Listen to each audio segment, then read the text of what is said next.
Émission 891. Cette semaine, The Creature of the Black Lagoon lives en direct de Montréal, Québec, Canada. Vous écoutez, oui, le mystérieux étonnant.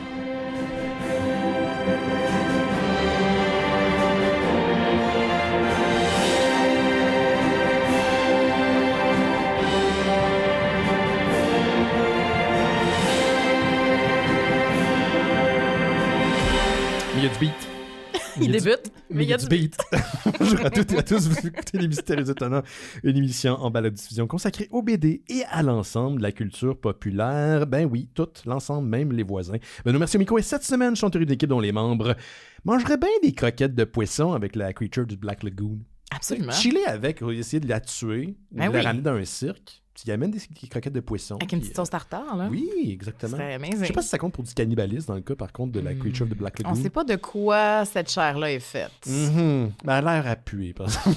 Ça a l'air à sentir un peu. Ça doit sentir le petit fond de piscine au printemps. Ouais, ou tu sais, Ouais. comme quand t'es sur le bord de la berge, là, puis la marée s'éloigne. Moi, j'adore cette odeur-là. Là. Pour vrai? Ben oui, je trouve que c'est... Fait que- Tu sais, c'est puissant, là, mais tu sais, c'est plein de Fait que vie. tu tripes sur le gin, genre Saint-Laurent, qui sent la mer et goûte Oui. la mer. Ben, j'aime beaucoup les odeurs d'iode, même dans le scotch. J'adore Ah. ça. C'est souvent un profil aromatique que j'aime là- beaucoup. Mais tu sais, je sais que le bord de mer, ça pue aussi, parce qu'il Oui. y a plein de crustacés mourants. Mourant est mort. Et mort. Mais tu sais, je comprends ce que tu veux dire. Là. Je ne vais pas te dire, ah non, moi, j'aime vraiment ça, me rouler dans les choses mortes. Mais j'aime quand même.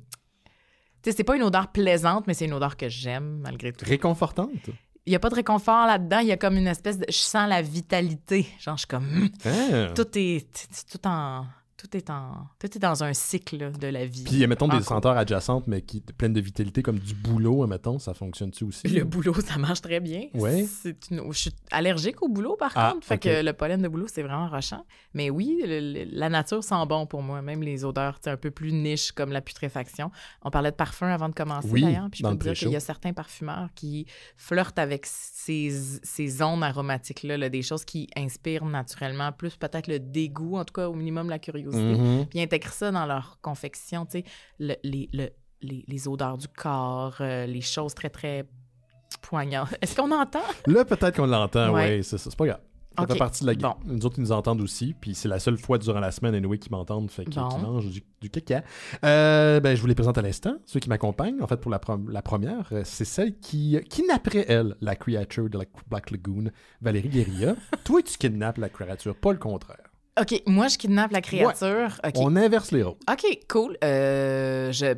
Moi, je serais vraiment plus du genre, en fait, à la laisser vivre sa vie puis à protéger son habitat. Genre. Mmh. Fait que si je la kidnappe, je sais pas si ça virerait en Shape of Water, là, mais C'est difficile de parler de Creature of the Black Lagoon sans penser à The Shape of Water. ben, je pense que c'est l'héritier spirituel. Puis, Ah, ben, direct, là, vraiment. c'est, là. je veux dire, voyons, c'est quoi son nom? J'ai dit L'acteur Alfonso qui Cuarón. l'incarne. Non. Non. Guillermo del Toro. Oui. disait de son propre aveu qu'il adore Creature from the Black Lagoon, puis c'est absolument une inspiration pour son film. Ben oui. Puis l'acteur qui joue dedans, c'est celui qui jouait aussi Doc Jones, qui jouait la... Doc Jones, ben oui, Ben le oui. grand monsieur. Le Il grand est-tu monsieur. mort? Non, il est en Non, vie, il est encore vivant. Il a joué jusqu'à tout récemment dans une série de Star Trek qui s'appelait Star Trek Discovery. Nice. Il jouait un extraterrestre très allongé. Il se déplaçait de Chouette. façon flottante. Puis il était très, très bon. Ah, mais Ça- il est vraiment spécial. Sa Oui. physicalité est vraiment unique. Là. Ben, tu sais, c'est quand même extraordinaire que dans ta vie, tu as incarné une lune qui joue du piano d'une annonce de McDo, puis un film qui a remporté un Oscar à Guillermo del Toro. Ce range-là C'est un grand est inégalé. pedigree. Oui. Ouais. Puis le zombie dans Hocus Pocus. Oui, C'est le c'est même vrai. dude. Ouais. Mais il était comme half zombie, half Frankenstein. C'était un Ouais. beau creature design, je trouve. Comment Oui. il s'appelait? Puis il y avait un petit nom. Ah, j'ai oublié, fun, ça fait genre longtemps. Là. Gus ou, tu sais, il y avait... Oui. Puis il y avait comme les lèvres Les lèvres attachées. attachées, ouais. Ça m'a marqué, ce film-là, quand j'étais jeune. On va être rejoint, Valérie, par notre ami Laurent Boutin, qui termine son corps dans une librairie ici, à Montréal, quelque part. Donc, j'avertis Valérie, il va rentrer. Ce ne sera pas les voisins qui vont rentrer, c'est lui qui va rentrer. Puis il va se joindre à nous plus tard. Mais juste avant de rentrer dans les nouvelles de la conversation. Tu sais, nouvelles, c'est une excuse pour jaser de toute façon. Petite annonce côté technique sur Facebook puis Twitch. Ils sont en train de changer leurs règles de conditions d'utilisation. Puis bientôt, en fait, à partir de l'été, juin plus exactement, Facebook va désactiver l'archivage automatique des vieux vidéos. Mm. Donc, quand on diffuse les lundis, on enregistre en audio. Puis c'est comme ça que je vous encourage d'écouter le show. Mais on fait une petite diffusion live en direct depuis la pandémie. Fait qu'il y a des archives qui restent de cette diffusion-là. Et sur Facebook, éventuellement, elles vont disparaître. Donc, après tant de temps, ils vont disparaître, contrairement en ce moment où elles sont archivées à perpétuité. Même chose sur Twitch, où ils ont commencé à retirer les vidéos. J'imagine que le data coûte de l'argent. Ben oui. Donc, pour l'instant, la seule place où les vidéos vont rester, c'est sur YouTube, si vous les écoutez en différé. Sinon, les lundis en direct, c'est quand même sur Twitch, Facebook et YouTube. Mais sinon, écoutez ça en audio. Là. C'est vraiment pour ça que c'est construit, le show. C'est principalement en audio. Donc, c'est ça. J'ai pas d'autres petites annonces. J'ai pas eu de SpeakPipe, malheureusement, la semaine passée, La semaine passée, Yoann et moi, on a essayé de convaincre les gens de nous envoyer des messages vocaux. On n'a pas reçu. Je suis un petit peu déçu. Donc, je vais vous shamer. C'est comme ça que j'ai été élevé. Donc, la semaine prochaine, j'aimerais ça recevoir un message audio de votre part, commentaire, suggestion, n'importe quoi. Puis, peut-être même apprendre. Envoyez-moi une question, puis je vais vous dévoiler de ce qu'on parlait avant l'émission. Et même l'identité de la personne en question. Hey God, je pense que vous voulez savoir ça, guys. Je suis en train de te mettre dans la merde. Ben... Il va revenir à la librairie vraiment fort. Non, mais je veux pas... Non, mais je vais pas le hâter, pour vrai, là. Je le ferai pas. Mais en tout cas... Tu pourrais attiser la légende. C'est un grand réalisateur. Oui, grand réalisateur. Un grand réal, puis je sens comme lui à cette heure. Mais là, je sais comment il sent. Mais je sens mieux que lui parce que j'ai pimpé les affaires. Puis il y avait sûrement des produits aussi là, sur son corps. Ben oui. Il avait l'air de quelqu'un de très groomé. Là. C'est quelqu'un qui peut se permettre d'acheter des produits de grooming. Moi, à 400$ la pop, je suis allée modestement tu à vois, à 20$ le baume de barbe, je trouve ça déjà un investissement. Pour moi, c'est ça. C'est beaucoup d'argent. Voilà. C'est cool en fin de semaine, Valérie, on s'est croisés parce qu'on était allé à la projection de Nico Vidéo qui faisait une projection de... Je savais pas qu'il faisait ça. Je sais pas comment t'appelles ça, de la musique électronique. Là. C'était vraiment génial. Ouais. Notre ami Jake Dion, qui participe à l'émission de temps en temps, faisait des projections en direct ou sans dessin à partir de Procreate. Puis, j'étais vraiment agréablement surpris de voir que je connaissais, je pense, 95% du monde qui était présent. Ouais, c'était une belle salle d'amour. Comment ça s'appelle, la place? C'est la Maison du développement durable dans le centre-ville, en face de la patinoire de la Place des Arts. Oui. C'était beau. On était comme au 2e dans une salle multifonctionnelle là, qui servait pour les fins du spectacle cette fois-là. Puis c'est ça, on était comme juste un étage plus haut. On regardait en plongée sur la patinoire. Une belle vue, hein? Belle vue, beau monde, bon show. En première partie, il y avait Jeanne Gredin. C'était vraiment excellent. Moi, j'ai beaucoup aimé ce qu'il a fait. Je savais même pas qu'il faisait ça. J'ai discuté un peu avec lui, mais c'est ça. Il est fascinant, David, parce qu'on le sait pas ce qu'il fait dans le fond. Puis là, il s'est présenté avec un set, genre, lui, électroacoustique avec des samplings puis des loops sur place. Tout était comme improvisé. Il y avait une grande part de... C'était improvisé? En grande partie, je pense qu'il y a des espèces d'idées générales, mais je veux pas parler de son travail. Pour lui, là, mais... Ouais, pour lui, c'est ça. Mais quand on en a parlé un petit peu après, c'est ça, j'avais souligné le grand intérêt pour moi, en tout cas, de cette espèce de sentiment de déséquilibre qu'on a quand on écoute ce qu'il fait. Autant il adore les beats dits pleins et prévisibles comme ceux qu'il y a sur des dance floors, très pop, très assumés. Autant il aime construire des sonorités qui déroutent puis qui sont difficiles à suivre. Justement, je suis d'accord avec toi. Puis moi, en tout cas, j'ai adoré ça. Fait que, bref, bravo à tout le monde, puis bravo à Nico, parce qu'en plus, généreux comme il a remis les bénéfices de cette soirée-là puis de la vente de son album à la Fondation du CHUM, qui l'a beaucoup épaulé dans les épreuves. Je pense qu'il a économisé quelque chose comme... Pas économisé, mais il a remis quelque chose comme 400$, ce qui est quand même exceptionnel pour le groupe qu'on était. Là. C'était pas, on n'était pas rempli, c'était pas craqué. Mais c'était confidentiel comme projection, mais je me sens d'autant plus privilégiée. Faites-en d'autres des affaires de même. Je suis content. Nico Vidéo, est-ce qu'il est disponible sur les plateformes? Oui, il est sur Bandcamp, absolument. C'est vraiment excellent. Ça s'appelle Négociation avec la douleur. Génial. Bon, allez faire l'effet mystérieux étonnant puis aller y donner de l'amour et de l'argent, si possible. Oui, mérite votre cash. Si tu veux, Val, je peux inaugurer les nouvelles cette semaine pour me mettre un petit peu dans le bain. Ah oui, donc. Puis en plus, c'est un sujet auquel je fais souvent référence dans les dernières semaines. Puis je pense que je tire un certain malin plaisir parce que je sais qu'il y a certaines personnes qui nous écoutent qui l'aiment pas du tout, cet artiste. Oui, je dis artiste, Cet artiste que nous connaissons. Oui. Je parle de Kevin Smith encore une fois. Moi, je l'aime. Qui aime pas Kevin Smith? C'est comme ça à mode de détester Kevin Smith. Puis je dois reconnaître que ses derniers films, c'est pas vargeux. Ouais. Mais j'aime le type. J'aime ce qui est devenu, puis ce qui est devenu, c'est une figure qui transcende la culture pop. Et la preuve, c'est ce qui a été annoncé la semaine dernière, parce que c'est absolument ridicule, puis tu sais, je l'aime, mais je le sais que c'est absolument... c'est vraiment fucking weird, là. C'est quoi? Ben écoute, ces personnages, Jay Silent Bob qui l'incarne, et son ami Jason Mewes qui incarne Jay, vont se retrouver dans la prochaine saison, la saison 3 de Call of Duty Black Ops 6, en tant que personnage qu'on peut télécharger.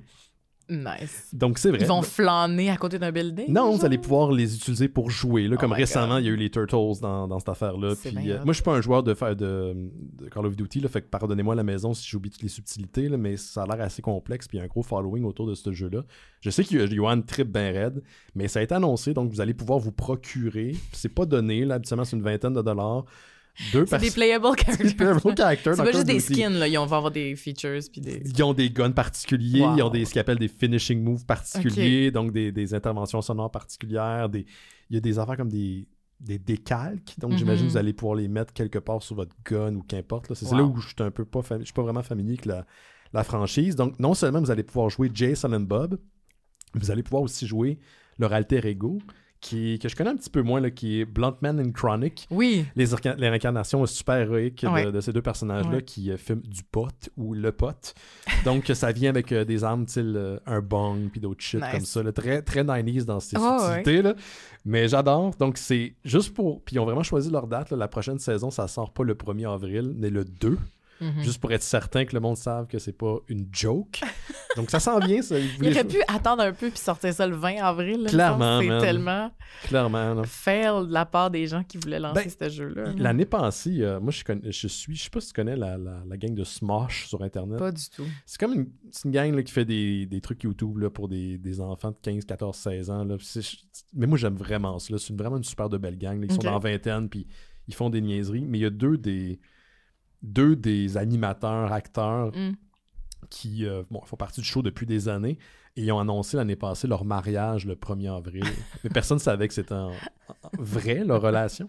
Puis, tu sais, tout le monde pensait... Ils l'ont dit, non, c'est vrai, puis personne ne les croyait. Mais c'était vrai. Ils se sont mariés après plusieurs années. C'est quand même... Tu sais, ils jouent avec l'Internet. Ils auraient pu faire ça. Ils ont fait ça le 2 à la place. En tout cas. Donc, ça s'en vient le 2 avril. Regarde, il y a des trucs comme Operators. J'ai aucune idée de ce que ça veut dire. Je sais juste que c'est des types de personnages que vous allez pouvoir jouer. Puis ça s'en vient. Jay Silent Bob, Bluntman and Chronic dans Call of Duty Black Ops 6.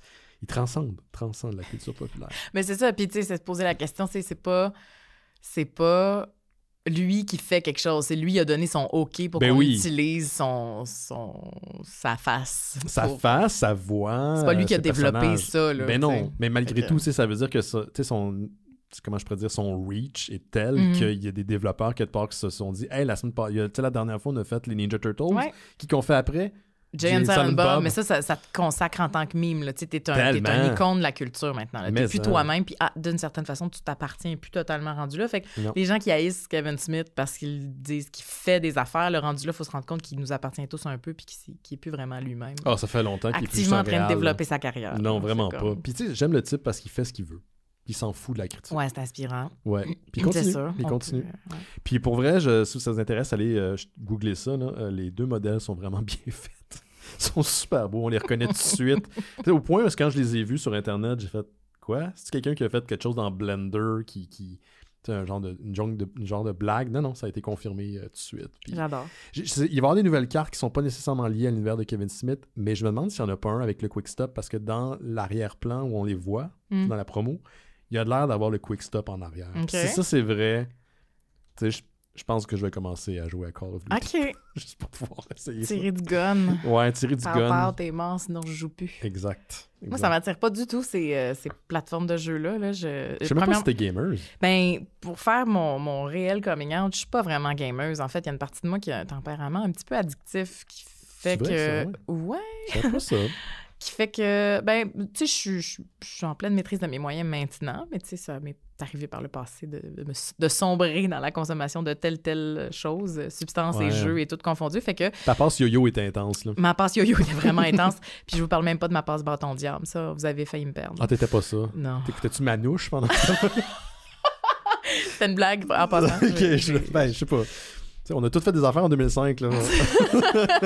Non, j'ai jamais aimé Trio puis des affaires de même. Ouais. Là, au contraire, je jugeais les gens. Mais bref, Ah, Trio, j'avais oublié cette bande. il y a, c'est ça, là. Ouais. Mais qu'est-ce que je disais, Carlis? Tu disais que t'avais une personnalité addictive. J'ai dit que je game pas parce Ah. que j'ai peur de me mettre la main dans le tordeur. Je m'étais dit comme un pacte avec moi-même que j'allais me garder l'univers des jeux vidéo pour plus tard, quand mon corps... À ta retraite, À ma genre? retraite, Oui. quand mon corps va défaillir inévitablement, puis je vais Mhm. avoir envie d'aventure, puis là, on sait pas où on va être rendu technologiquement, tu sais, dans, mettons, 30 ans, là, Ouais. si je me rends là. Je m'étais dit que j'allais garder tout ça là, mais autrement... je suis une grande fan des jeux, tu sais, des jeux vintage. Là, genre, j'adore la console du Super Nintendo. Yes, Je clenche classique. tout le monde à Donkey Kong Country. J'allais dire Le 1, Donkey le Kong 2, le Country. 3. Ah oui? Ouais, le 2 est fucking tough, on s'entend. Le 2 est mais- vraiment bon. C'est vraiment le pic. Ben, il est vraiment difficile. Tu sais, c'est Mhm. comme reconnu pour être tough. Mais c'est ça, tu sais, fait que je joue, mais tu sais, je pourrais pas prétendre être une gamer. Les affaires récentes, ben récentes, c'est relatif, puis ça commence à faire presque 10 ans, qui m'avaient vraiment plu, c'était justement pas des shooters, là, c'était genre des jeux, tu sais, un peu oniriques, là, tu sais, comme du studio Playdead, il y avait eu Limbo, puis Inside, Oui, que c'était moi, bon, j'avais ça. adoré, tu sais, ça, c'est le genre de proposition qui m'a, là, Ouh, je viens d'avoir un flash. Peut-être que tu triperais sur The Stanley Parable. fort possible. Oui. C'est Fort juste pour te possible. donner la prémisse, là, puis après, t'as pas besoin de plus. Hein. Puis le jeu, ça fait longtemps qu'il est sorti, fait qu'il Mhm. peut rouler sur pas mal toutes les machines, mais il est quand même très, très beau pour ce que c'est. Là. Tu te réveilles dans un bureau qui est désert. Hmm. Et là, t'as la voix d'un narrateur, style British, là, Ouais. qui va, il va narrer ce que tu fais, genre. Mhm. Puis là, même, t'arrives à 2 portes. Puis là, Stanley decided to take the left door. Puis là, finalement, tu te dis, est-ce que je prends la porte gauche ou je prends la Excellent. porte droite? Wow. Puis si tu prends la porte droite, il dit But he remembered that actually his pathway. Et là, c'est comme une loupe infinie narrative. Et c'est tellement un exercice sur justement la narration, mais aussi sur c'est quoi un jeu vidéo. Mhm. C'est génial. Mais Wow. c'est addictif. Fait que donc, c'est une personnalité addictive. Ben, Fais je dis ça, je me attention. suis pas mis à l'épreuve depuis longtemps, mais Mhm. tu sais, c'est plus... et c'est l'entrée triomphale Il sent de bien, Laurent oui. Boutin que je Ouais. vois au bout du couloir. Laisse-le arriver. J'ai des petits effets sonores pour lui quand il va arriver. Il va enlever son manteau. Là, il enlève son manteau. Là, il enlève langoureusement sa tuque. Il glisse son foulard le long de son corps. Mais bref, ouais, gamer, pas tant, mais c'est des affaires comme ça. Tu sais, genre Limbo, Inside. Je me rappelle que j'avais joué à Journey aussi. J'avais trouvé ça vraiment Ouais, beau. sur PlayStation. C'est ça, faut qu'il y ait. Puis, tu sais, genre, au niveau esthétique aussi, mais je me suis pas vraiment aventurée dans le jeu parce que c'est gigantesque, là. C'est genre Red Dead Redemption, j'avais vraiment aimé. Le 2 est malade. Le 2 est super beau. Puis, ben, en fait, tout est super dans ce film-là, mais dans ce film. Tu as vu comment je. Hein? Oui. C'est tellement cinématographique comme jeu que je pense que c'est un film. Laurent Boutin! Comment est-ce qu'il va, là? Attends une minute, là. Je tiens à dire que je peux être beaucoup plus langoureux que ça. Ah oui! Oh, oui, ça. J'essayais pas. Ah, ouais. Comment je vais faire pour te croire sur parole? Il va falloir voir ça sur le Patreon des Mystères Ah, Étonnants. voilà! Et on commence à faire des promesses qu'on Oh, peut le pas tenir. home là. fan des mystérieux. Non, ça, tu veux pas ça. Tu veux pas ça. Je vais juste faire un mea culpa pendant que j'y pense, parce qu'on parle de jeux vidéo. La semaine passée, je vous ai dit que j'étais pris dans une place dans Far Cry New Dawn, puis je savais pas ce qu'il fallait que je fasse. Puis je pensais que c'était comme un genre de corner case que juste moi, je me retrouve dedans, puis non, c'est moi qui étais cave. Il y aurait eu plein d'autres façons que j'aurais pu, comme finalement, sortir de là, puis une qui était directement dans le menu principal. C'est juste que je l'ai pas vu, parce que dysorthographie oblige, des fois, il y a des phrases qui disparaissent. Donc voilà. Donc c'est ma faute. Je veux juste dire que c'est pas moi. C'est pas les gens d'Ubisoft, c'est moi Ok. qui s'est trompé. Voilà. Ben écoute, t'es absous. Merci. Est-ce qu'on t'est revenu là-dessus? Non, mais je sais Quelqu'un que est les venu gens... t'expliquer, genre? Non, mais moi, j'essaie de... Tu sais, je veux dire, je suis pas parfait, mais j'aime ça être fair dans la vie. Fait que je suis critique, il faut que je le dise quand j'ai fait de quoi de mal. C'est pas mal ça Ouais, qu'il faut faire dans la vie. Ouais. Personne ne demande à personne d'être parfait, il faut juste Comme être une imputable. Exact. Bien c'est joué. ça. Mhm. C'est grâce à Jésus. Mhm. Veux-tu continuer, Val? Ouais, ben écoutez, moi, fidèle à moi-même, c'est toujours un petit peu décousu mes affaires. Puis, tu sais, je pogne des trucs dans l'éther, là. Mais, tu sais, il y a quelques jours, j'ai entendu parler de Anthropic AI, qui est une de ces compagnies qui, ben, est sûrement pas sans reproche, mais qui essaye de faire de l'intelligence artificielle dite éthique, là. Puis comme on sait, la plupart des grands modèles de langage, là, pas pas pour eux spécifiquement, mais pour tout le monde qui s'y attarde. C'est très, très opaque. Leur fonctionnement, c'est perçu comme des boîtes noires en raison de la complexité là, de ce que c'est, puis du manque de compréhension des mécaniques. Là, eux, Anthropic, ils ont finalement réussi à comprendre un peu mieux, peut-être pas totalement, mais vraiment un peu mieux comment leur système fonctionne en analysant un peu les neurones de leur... Qui qu'on est rendu à dire ça? Oui. Tu sais, c'est vraiment un peu sur le principe de genre un CAT scan qui scanne un cerveau en opération. Eux autres, ils ont réussi à isoler des techniques d'interprétabilité pour examiner les mécaniques qui opèrent pendant que le AI remplit des commandes. Mettons, ils leur ont fait faire une ligne de poésie, puis là, ils se sont rendus compte que certaines mécaniques... c'est compliqué, là, fait que je vais essayer de rendre ça simple.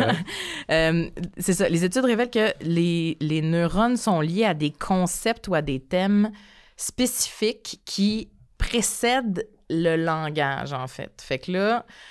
La machine réfléchit dans une espèce de langage pré-langagier, puis après ça, elle traduit dans... Fait qu'il y a comme un pool commun, conceptuel, que la machine opère. Comme un inconscient collectif. Ish, genre... Tu dis des choses, je comprends rien du tout, mais je suis terrifié. Je tiens à le dire. Puis ce qu'on a compris aussi, c'est que le modèle de langage réfléchit pas dans l'ordre qu'on pensait. Tu sais, genre, il va pas écrire une ligne de poésie en premier, puis là, après ça, vu qu'il a écrit la ligne de poésie, la rime de la fin, il l'a en main, donc il réfléchit la deuxième ligne de poésie. Genre, il est en train de réfléchir à la fin de la deuxième ligne de poésie avant d'avoir écrit la première. Wow. Fait que là, ça ouvre aussi d'autres portes pour nous fourrer complètement, mais aussi pour ceux qui savent de quoi qu'ils parlent, assurer une meilleure compréhension des mécaniques internes de l'IA. Fait que c'est ça. Tout ça est en train de se passer sous nos yeux ébahis. Et ce que tu es en train de dire, c'est qu'il faudrait déploguer tout ça, right? Ben moi, je dis Moi, cash c'est me ça que outside, how about that? Moi, je pense qu'il faudrait juste aller au parc puis canceller ça. Mais, tu sais, la conclusion, c'est ça. Tu sais, les travaux d'Anthropic en particulier, on est content que ce soit eux qui fassent ces avancées-là parce que c'est ça, eux autres se sont vraiment engagés, là, tu sais, avec des évaluateurs d'éthique puis toutes sortes de conseillers, là, tu sais, qui veulent vraiment créer une AI bienveillante. Mais, tu sais, évidemment, qui va allier les intérêts commerciaux et mercantiles à des affaires. Ça ne pourra pas être juste décapitaliser cette affaire-là, là. Mais quand même, tu sais, c'est quand même une compagnie qui est upstanding dans l'écosystème.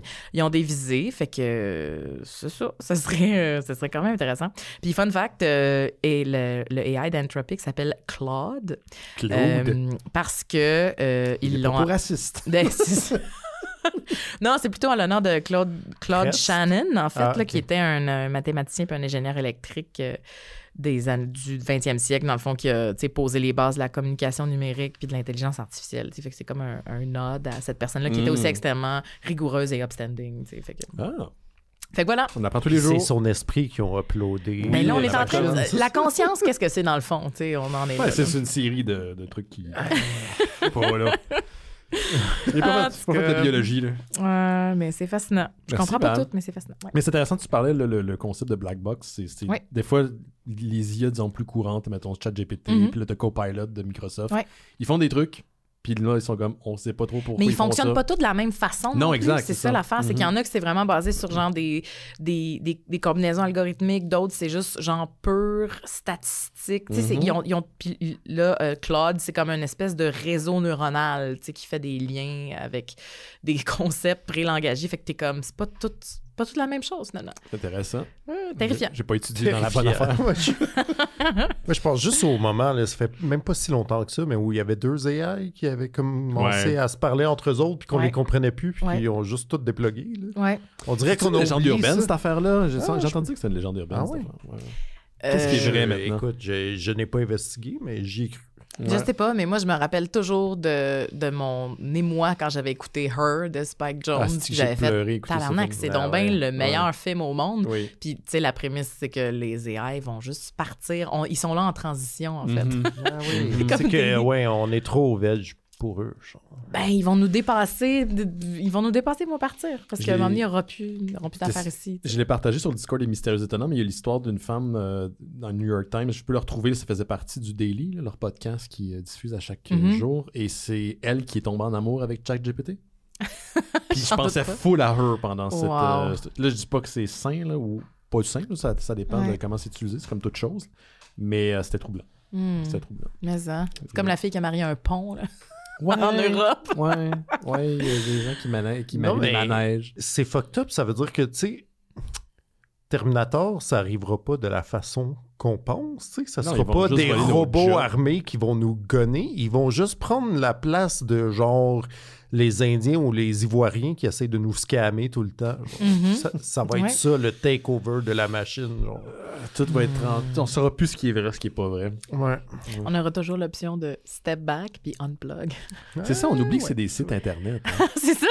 Il y a personne qui nous oblige à les utiliser. Mais ça, couplé aux avancées de software mou, là, tu sais, là, ça c'est terrifiant là, quand tu peux commencer, parce que là, les chercheurs ont commencé à faire ça, à implanter des données, écrire des données dans l'ADN, parce que c'est des branches qui se déplient à l'infini. Tu sais, puis il y a déjà, ça fait longtemps, mais tu sais, des gens qui voulaient programmer des matières molles. Tu sais, genre, au lieu d'avoir une boîte dans ton ordi qui a des petites composantes en métal, mais ce serait des espèces de gel puis des liquides qui mimiquent les muqueuses, puis etc. Fait que tout ça s'en vient. Existence, c'est pas loin. Ah, vraiment pas. Nice. Ce qu'on imagine, on a tendance à le créer de toute façon. Fait que... Merci, Val. C'est intéressant. c'est tout. On va y aller avec toi, Laurent. Je suis tellement terrifié partout. Je voulais pas, là. L'autre affaire est stressé. C'est donc bien intense, cette musique-là. Oui, c'est Laurent qui s'en vient.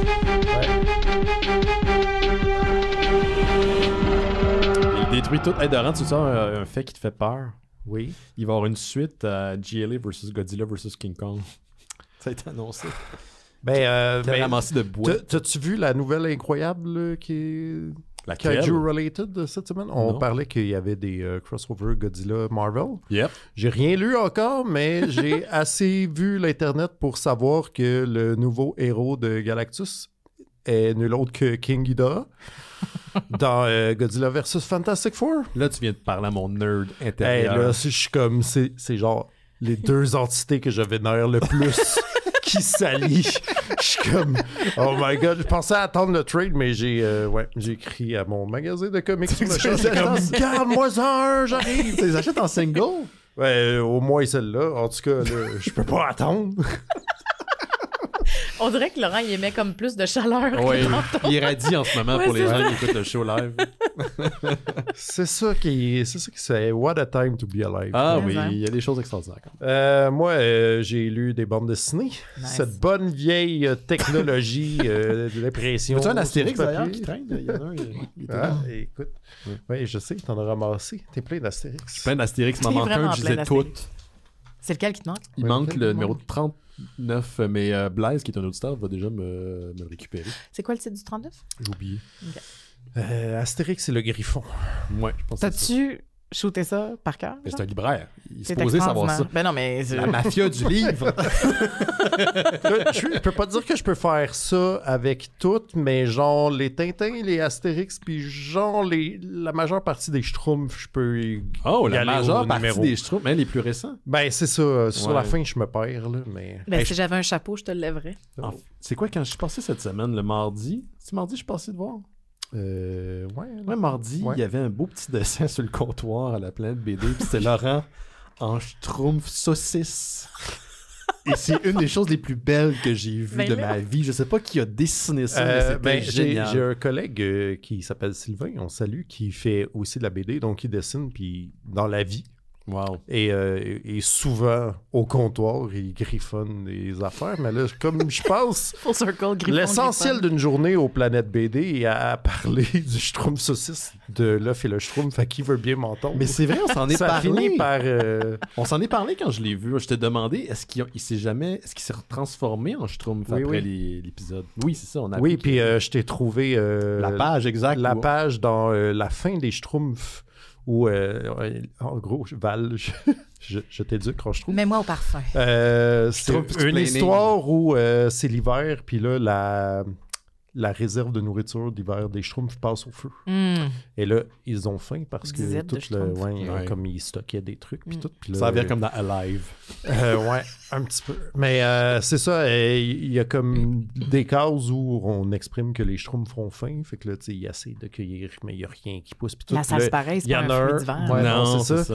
Puis il y a un Schtroumpf, il y a une case qui a un Schtroumpf au lit qui est comme rêveur, puis il dit « Ah, si seulement j'étais encore une petite saucisse, je me serais bien Schtroumpfé un morceau. » Donc on sait que le Schtroumpf saucisse est redevenu un Schtroumpf. Mais le Schtroumpf qui est allé en enfer durant ce même album, est-ce qu'il est revenu à la réalité? Lui, on le sait pas. Est-ce qu'on peut rétro-pédaler puis m'expliquer pourquoi il y a un Schtroumpf qui est une saucisse?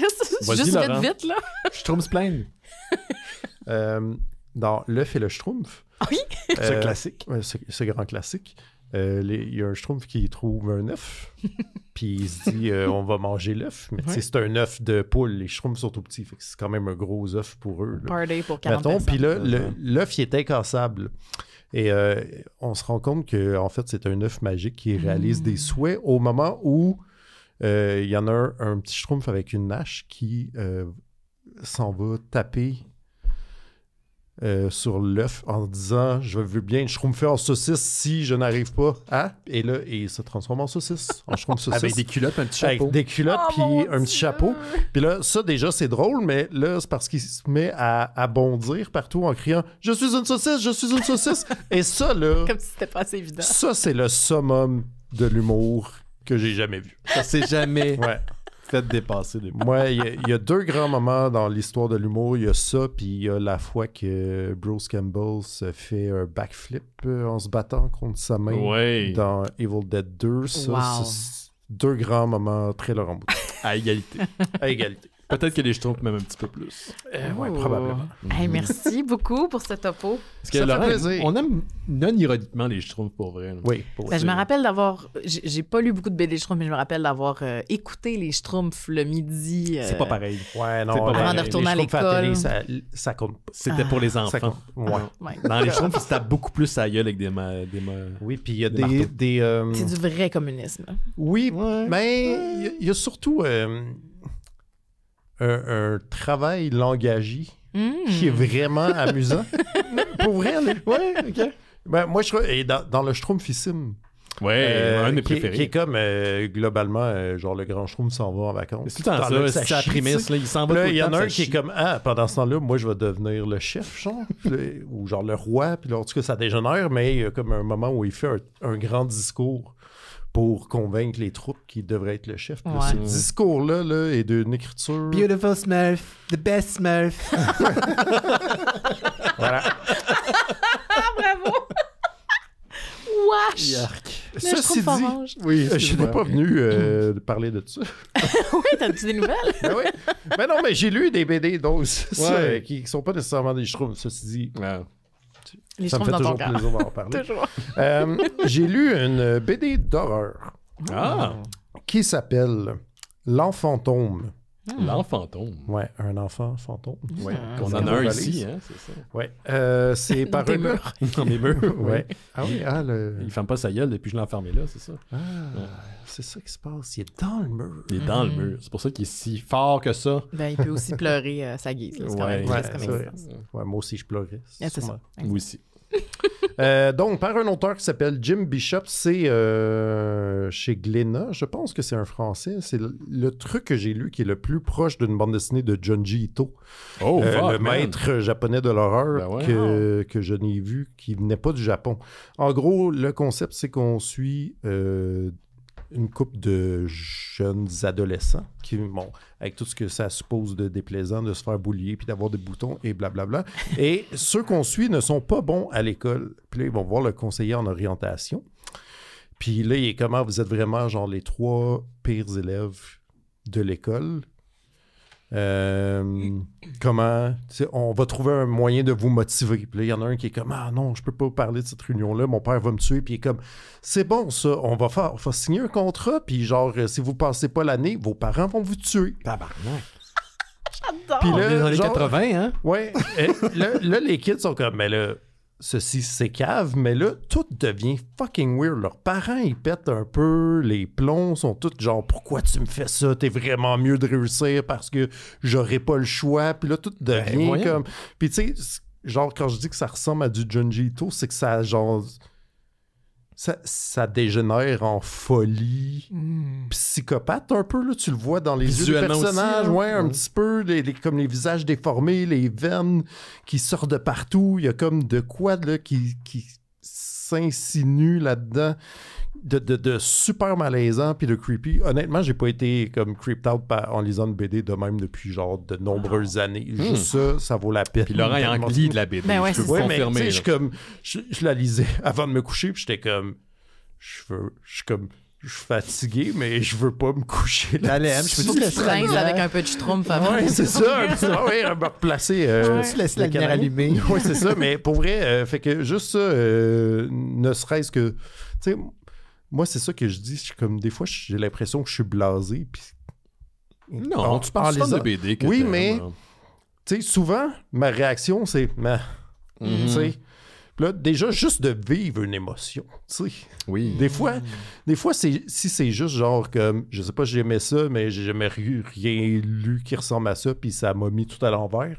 Ceci est positif quand même. Ben oui. De me faire vivre des émotions. Puis, tu sais, je veux dire, c'est la même chose pour les films d'horreur aussi. Tu sais, tu peux regarder des affaires en disant, mais tu sais, si t'es genre, wow, là, je suis vraiment creeped out, genre, ceci est fucking nasty, bravo, tu sais. Absolument, mais des fois, l'expérience du déséquilibre, c'est comme quand on parlait d'odeur tantôt, là. Tu sais, c'est pas obligé d'être agréable pour être substantiel puis avoir de la valeur, là. Tu sais, au contraire, c'est cool de se faire...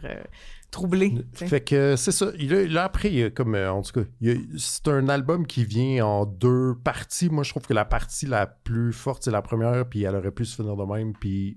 Mais c'est un album, c'est pas... C'est un album. OK. Mais c'est juste que cet album-là est écrit fin en plein milieu, puis là, il se passe d'autres affaires qui est comme... Puis là, à un moment donné, ça se relie, là. Puis tout, mais la première partie est comme malaisante d'un niveau que j'ai rarement vu, fait que chaudement recommandé. Combien de pages à peu près pour un album comme ça? Genre 150. Donc ça coûte quoi, genre 30$? 40$? Sûrement plus proche de 40. Ouais. Tout est cher. Tout est cher. Avec le taux de change, c'est absurde. Oui. Aussi. OK. Mais rappelle donc le titre pour les gens à la maison. L'Enfantôme. OK. Tu parler tout de suite de ta deuxième ou tu veux que j'embraye sur une nouvelle? Je peux. Oui, tu peux, si tu veux. Une affaire vraiment moins creepy, c'est le nouveau livre de Guy Delisle, on connaît surtout pour ses carnets de voyage qu'il avait fait sur Pyongyang, tout le temps dans des parties du monde un peu fucked up, là, Pyongyang ou en Chine ou à Jérusalem et tout.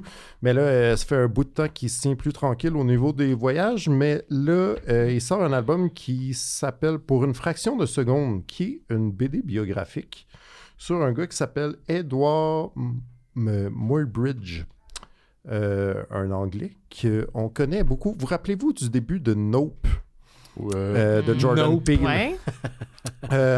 Quand il parle du début du cinéma là, en montrant les photos de cheval qui court, c'est ce gars-là qui a pris ces photos-là. OK. En fait que c'est beaucoup centré alentour de ça, sa vie de photographe, pourquoi les gens y étaient si mystifiés à savoir comment ça à décortiquer le mouvement du galop de cheval en s'ostinant de c'est impossible qu'il ne touche plus à terre parce qu'il tomberait. Puis que lui, il était comme, c'est ça, il y avait des commanditaires qui étaient comme, je suis persuadé les 4 pattes touchent, que les 4 pattes sont en l'air, genre, mais il faut le prouver. Puis, et comment matériellement il en est arrivé, à un moment où il n'y a pas de caméra vidéo. Je savais même pas que c'était ça l'enjeu initialement. Oui, c'était vraiment ça l'enjeu. Puis, régler une gageure. C'est ça, c'était un peu. Oui, c'était vraiment genre, je vous dis, il y a un moment, une fraction de seconde où le cheval, il a les 4 pattes en l'air. Genre, les 4 pattes en l'air. Ben non, impossible. C'est vraiment. Mes recherches, c'est pas vrai. Voilà. Mais tu sais, au-delà de ça aussi, ce gars-là, il a une vie vraiment abracadabrante d'aventurier, de pionnier, tu sais, on s'entend, c'est genre un des premiers photographes de de paysages des États-Unis, mais à un moment où c'est pas colonisé, puis c'est juste comme... La forêt. Ouais, des montagnes super dangereuses. Puis comme vraiment, hey, mettons, si je monte en haut de ce canyon-là, ça ferait une bonne photo, genre, mais c'est comme...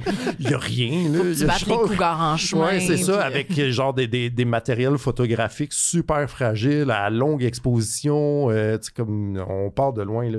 Puis genre, il a tué l'amant de sa femme aussi, puis là, genre, il y a comme une histoire abracadabrante où il se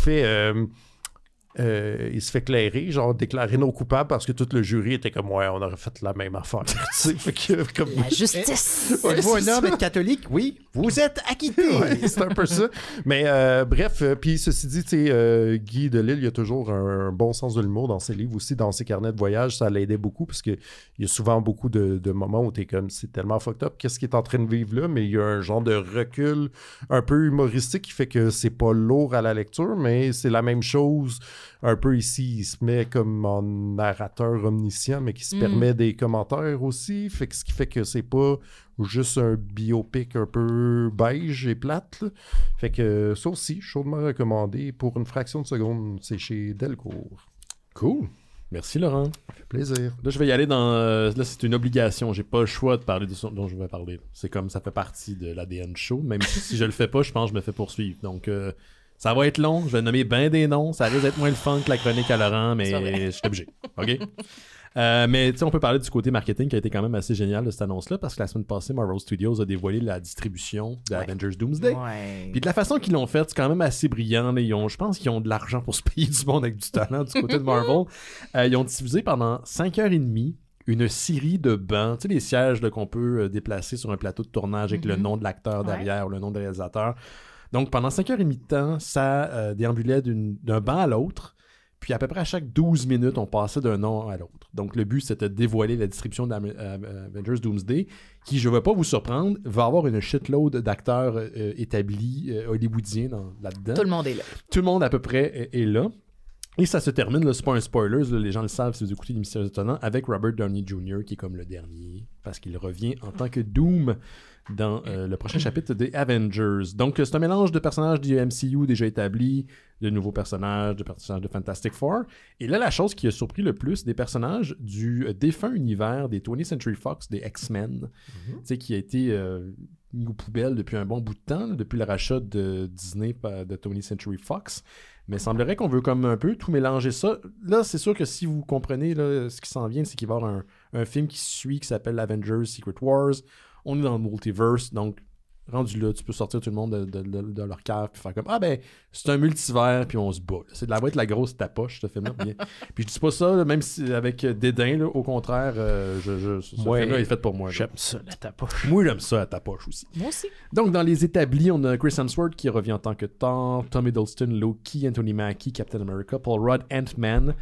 Letitia Wright qui vient en tant que Black Panther, Samuel Liu qui revient en tant que Shang-Chi, faisait longtemps qu'on l'avait vu, je suis content qu'il revienne finalement, Danny Ramirez qui est le nouveau Falcon, Winston Duke qui joue M'Baku, et on a une partie de la distribution des Thunderbolts qui va sortir, je pense c'est en mai. On a le très séduisant Sebastian Stan qui joue Winter Soldier. Pas le choix de dire ça, Colin. Lui, il sent ton parfum, Dal. C'est le parfum que tu as senti dans les librairies, c'est lui sans eux. Florence Pugh qui revient en tant que Helena. Yahya Russell qui est US Agent, David LeBourg qui revient en tant que Red Guardian, Anna John Kamen qui revient en tant que Ghost.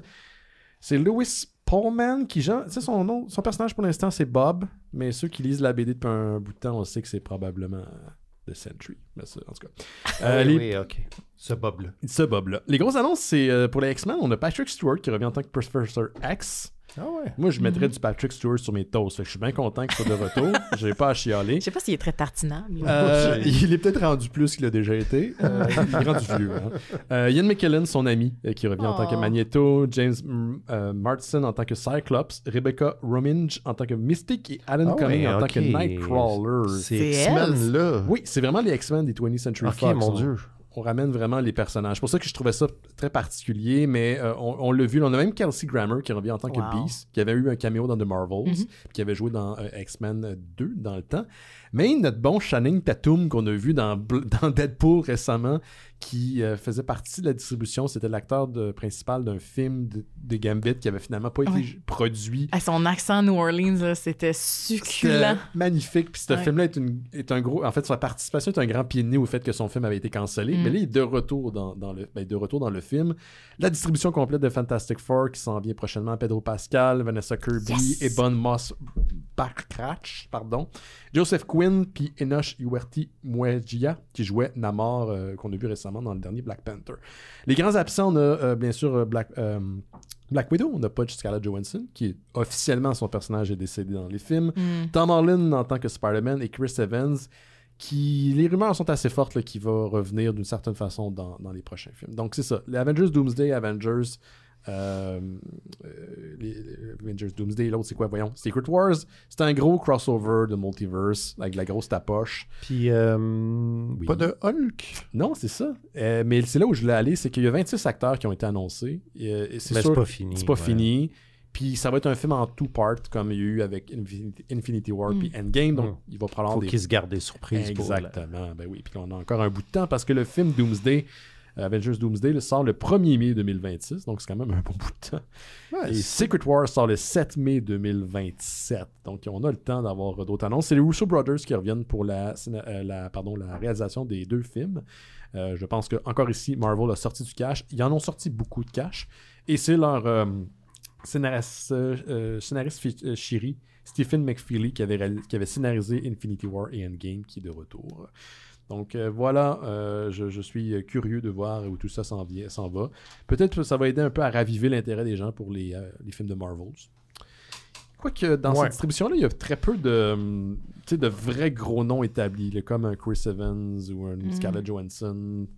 J'aurais aimé ça un Mark Ruffalo aussi. Mais regarde, on a le temps Ces bancs-là ont le temps de se remplir. Oh oui. Ouais, ben c'est ça. Je serais pas surpris. Il y a quand même du monde à la messe. Il y a des gens en partant, c'est chargé. Là. 26 acteurs, des gros acteurs. Un gros camion. Veux-tu continuer, Val? Oui, pourquoi pas. Moi, je vous parle de quelque chose d'un peu champ gauche. Là. C'est pas tout à fait de la culture pop, mais ça concerne les gens. L'ensemble. Non seulement l'ensemble de la culture populaire, mais l'ensemble des humains. Je suis tombée sur un article qui annonçait que des chercheurs de l'université d'Aalto en Finlande remettaient en question les chiffres couramment admis sur le recensement de la population mondiale. Est-ce qu'on va être déçus? Ben, ça dépend de ce que tu entends. Est-ce qu'on est plus qu'on pense? En fait, on serait probablement beaucoup plus qu'on pense. D'après une étude publiée dans la revue Nature Communications, il y a quelques jours de ça, il y a plusieurs millions, voire des milliards de personnes qui ne seraient pas incluses dans les recensements officiels. Parce que il y a une sous-estimation parce que c'est pas juste un décalage statistique, c'est vraiment un problème structurel des méthodes employées pour évaluer la population mondiale. Avant, on appliquait un système de grille, en fait, puis à chaque carré, on attribuait un prorata de personnes, puis souvent, ces modèles-là étaient établis à partir de l'observation de milieux urbains. Là, il y avait des équivalents, puis des translations ou des interprétations en fonction des milieux ruraux. Mais quand on basculait dans les milieux ruraux, on se basait beaucoup sur l'évaluation des sources lumineuses pour calculer la densité possible de ces zones-là. Puis comme le monde est ravagé de conflits, de... je sais pas. Ouais, c'est vrai?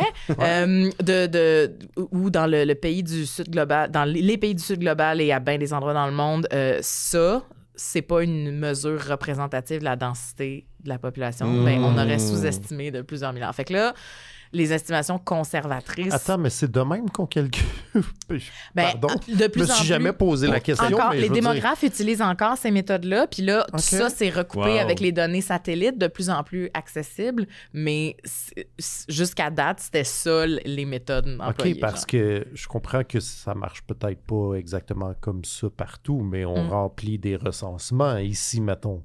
Oui, mais ils ont des stats sur 43% de la population est une population rurale. T'sais, on est de plus en plus une espèce citadine. Là. On se regroupe de plus en plus dans les grands centres, mais il y a encore 43% de la population dans le monde qui vivent vraiment pas comme l'Occident, mettons, puis qui sont, étalés sur le territoire. Fait que c'est quand même un bond de... On serait pas 8 milliards. Combien, mettons? On serait entre 11 et 12 milliards. Puis c'est des estimations conservatrices. Ce qui Arrêtez fait que... de fourrer tout le monde, là.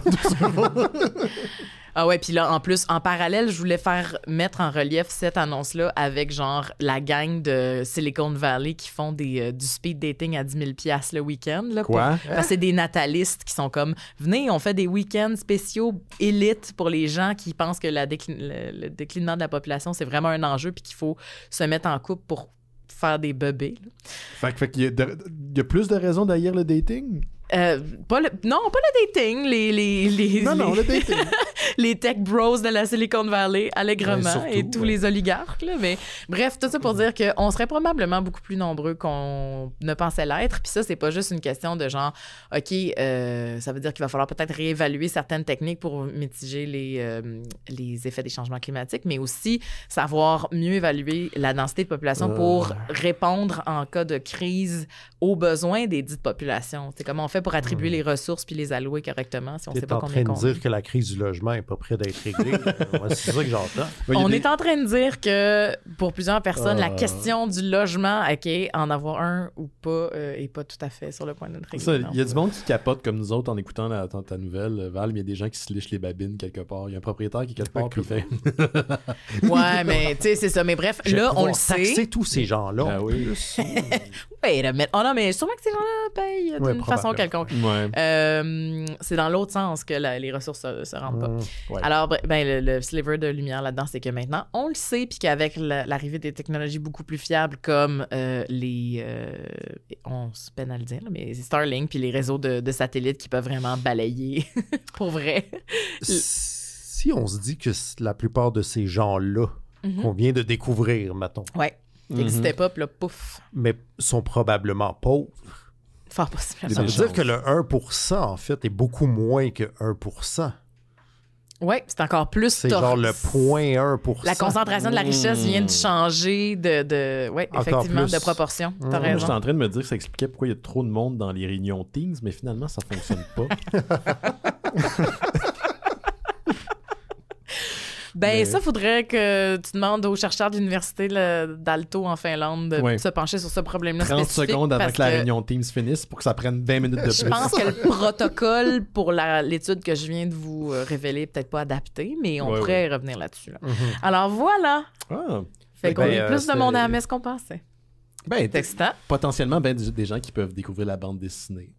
Oui, oui, je pense que c'est notre plus grande richesse puis notre plus grande tort. Oui, les autres. Les autres. Fait que c'est ça. Ben, ça veut dire que si tu élargis le cercle de ton Tinder, t'as peut-être plus de potentiel. Il y a bien du monde qui habitait dans la campagne, pas de lumière, là, que je sais pas, sont peut-être vraiment chill. Des édentés, mais vraiment chill. Mais oui, je sais, là. Ça, là.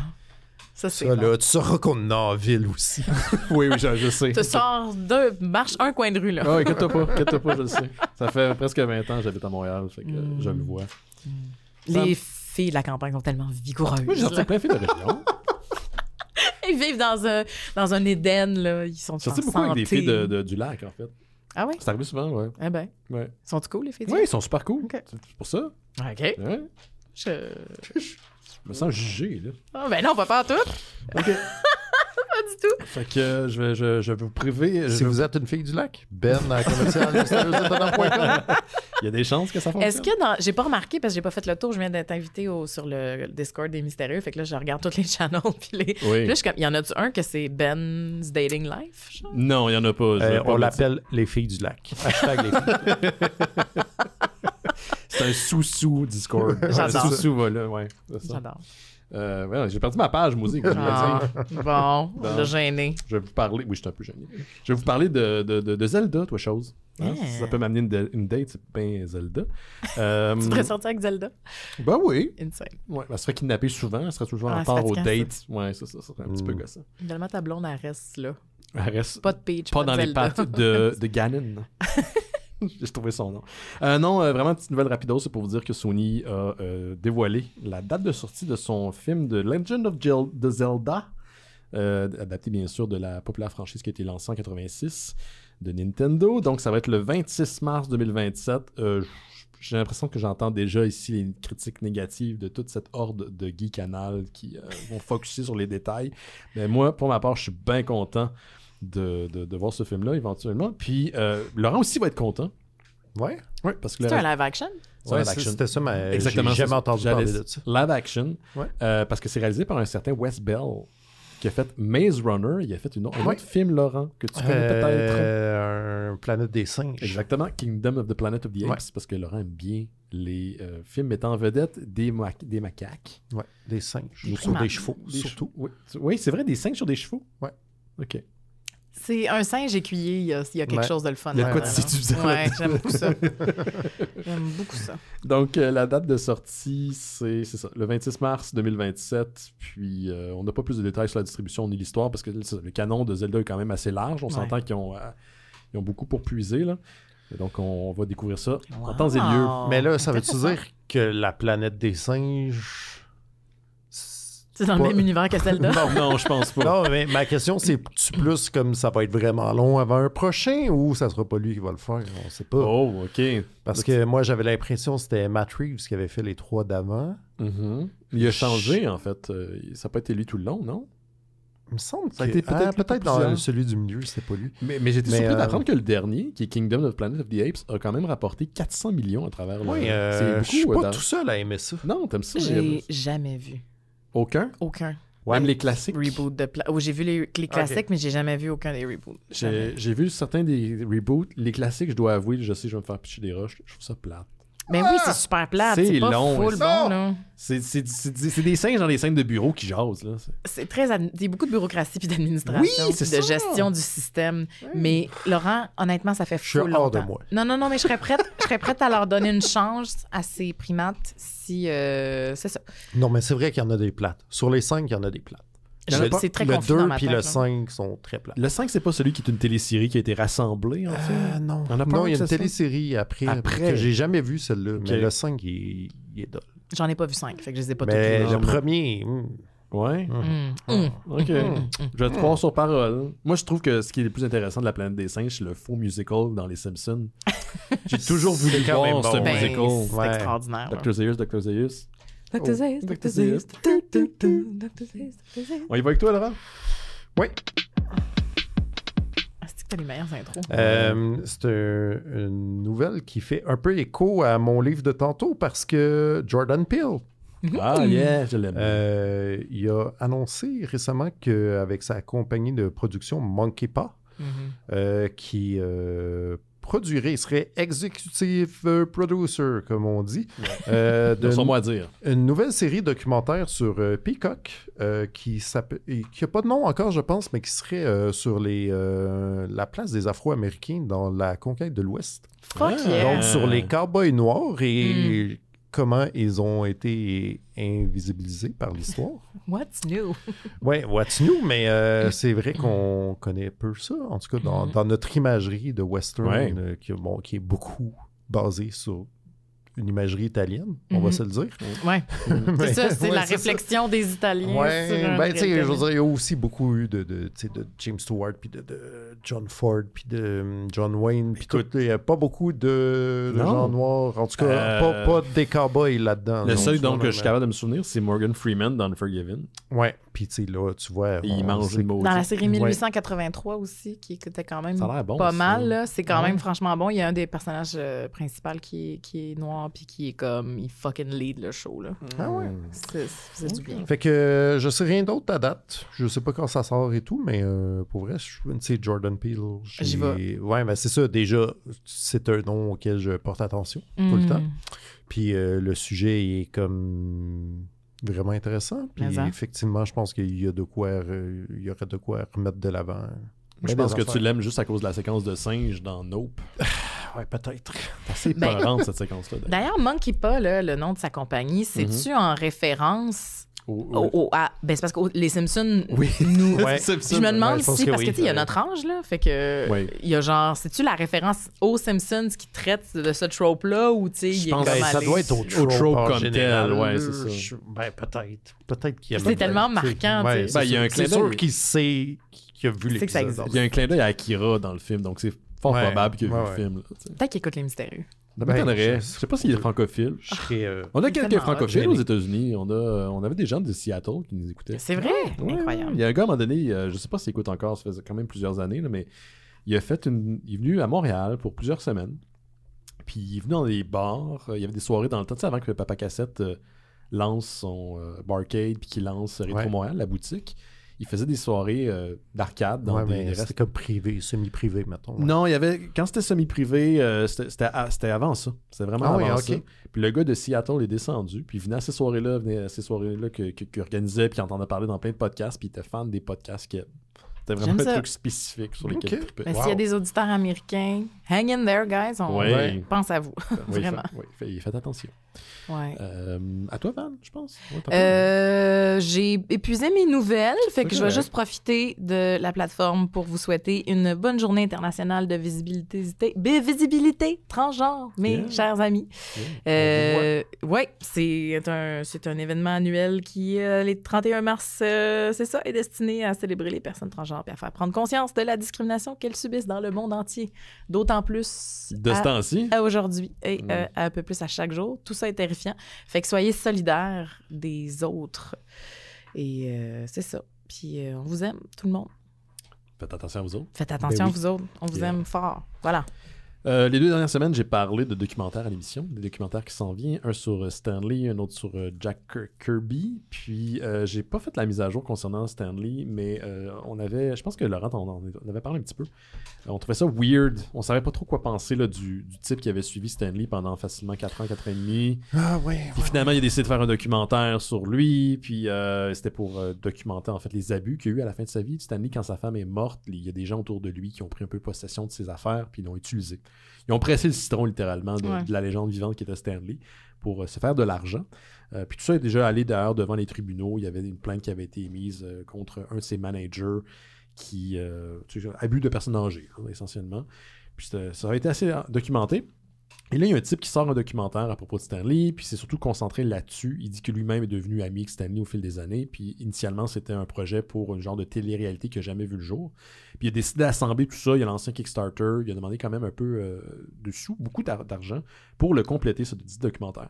2 choses. La première, c'est qu'il y a beaucoup de créateurs de comic book dans la communauté créateur américain qui sont sortis en faveur du réalisateur du film, qui ont aussi corroboré ce qu'il disait, notamment Todd McFarlane de Spawn, qui a dit que tout ça qu'il a vu dans la bande-annonce du doc, c'était des choses qui étaient connues, c'était un genre de secret de polichinelle.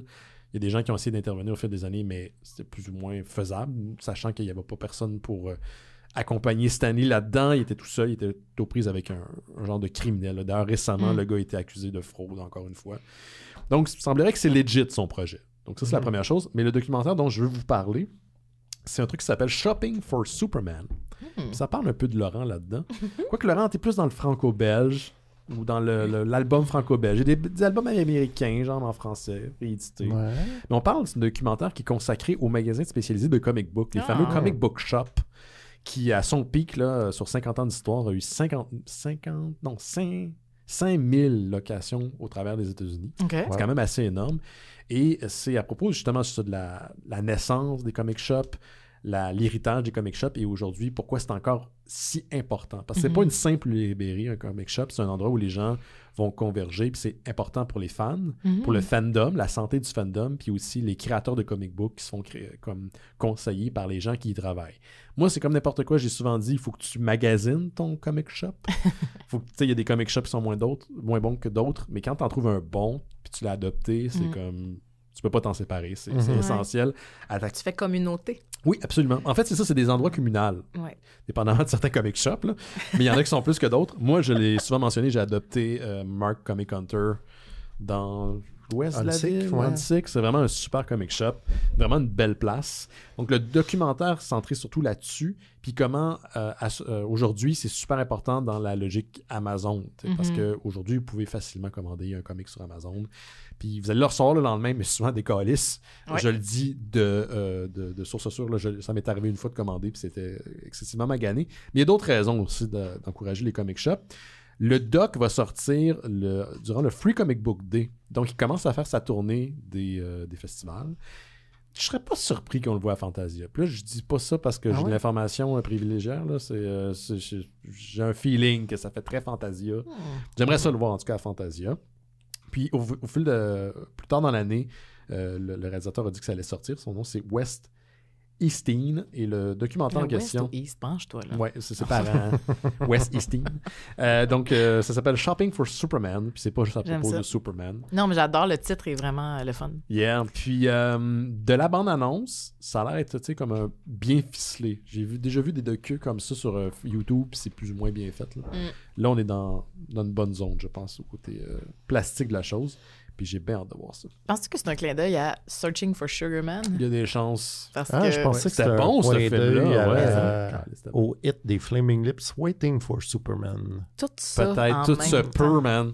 Si la toune est dans le doc. Ouais, peut-être. Moi, je l'ai vu en show, hein. Cisco Rodriguez. Ah ouais? Bado. C'est ça, on pensait qu'il était mort, ce Sugarman, c'est ça? Pendant comme 30 ans, il est comme disparu parce que tout le monde pensait qu'il était mort. Finalement, il a été retrouvé sur un chantier. Il travaillait dans la construction random quelque part. Puis les gens ont fait « Hey, c'est-tu toi? » Puis il a fait « Ouais, là, c'est derrière moi. Mais tu comprends pas, t'es une méga vedette, genre. » C'est quoi le nom là, du film que Simon nous a déjà montré? C'est un ninja puis c'est un policier, là.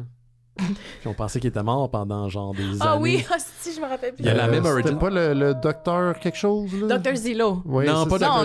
Zillow. Non, c'est pas Dr. Zillow. Là, j'ai un blanc de mémoire, mais ce gars-là aussi, on pensait qu'il était mort.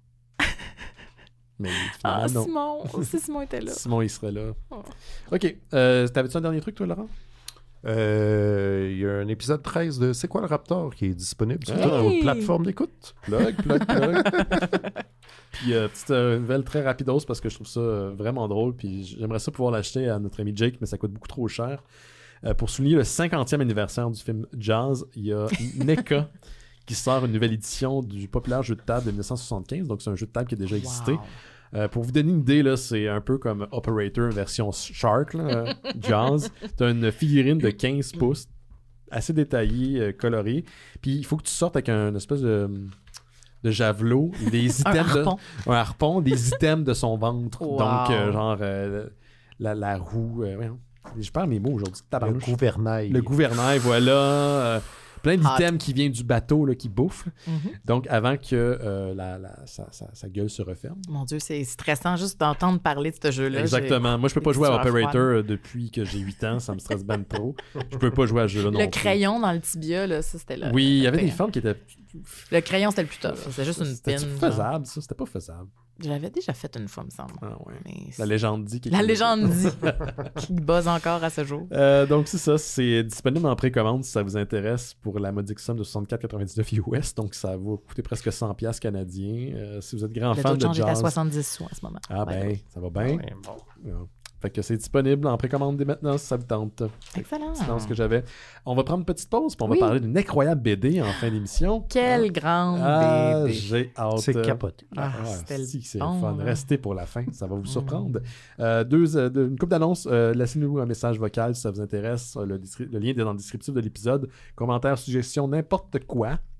Donc je filtre un peu là, mais à la lumière de ce que j'ai déjà publié, pas mal toutes. C'est une invitation. Donc, sinon, il y a un lien pour le Patreon des Mystérieux Étonnants. C'est ça qui permet qu'on garde les lumières allumées. Puis, en échange de votre contribution Patreon, il y a un podcast qui s'appelle Bifurcation que je fais avec mon ami Rémi Fréchette. Et là, on a sorti les plus récents épisodes de notre cycle dédié à Paul Verhoeven. Êtes-vous sorti du cycle? Non, on est dans le cycle. On commence la section américaine. On a commencé Flush plus Blood, qui est incroyable. Très difficile à écouter, mais incroyable. Et Robocop, qui j'avais pas vu depuis plusieurs années et qui... Mon Dieu, c'est un film parfait. Là, je dis ça sans ironie. J'adore Robocop. Ben oui, c'est vraiment bon. C'est super bon. À plein niveau. Puis quand tu écoutes les fausses publicités à la télévision, là, t'as l'impression qu'on est rendu là. En fait, il n'y a pas vraiment...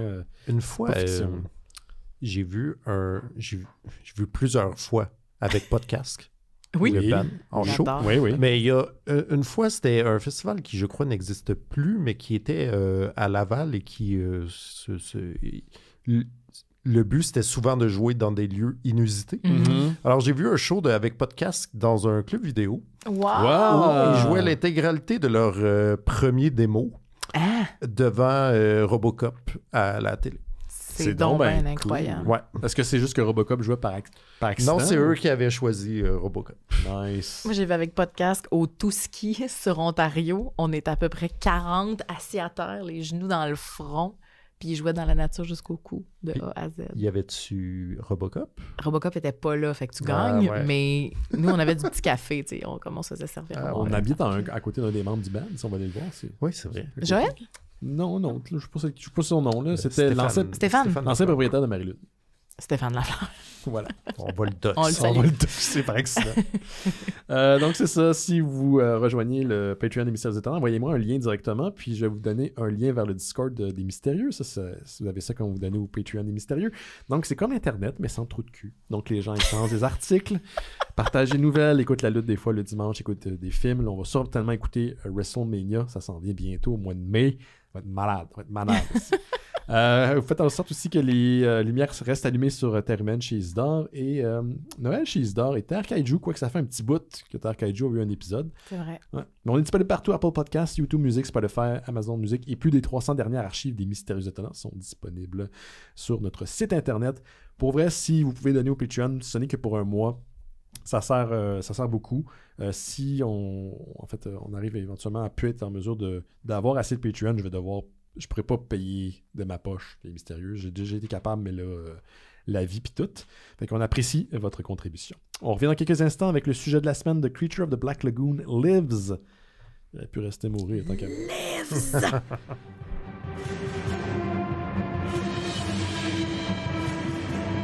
Vous écoutez Les Mystérieux Étonnants, on va maintenant parler du sujet de la semaine. Et cette semaine, il s'agit d'une bande dessinée de Skybound Entertainment, The Creature of the Black Lagoon Lives, The Ram, Dan Waters, Matthew Roberts et Dave Stewart.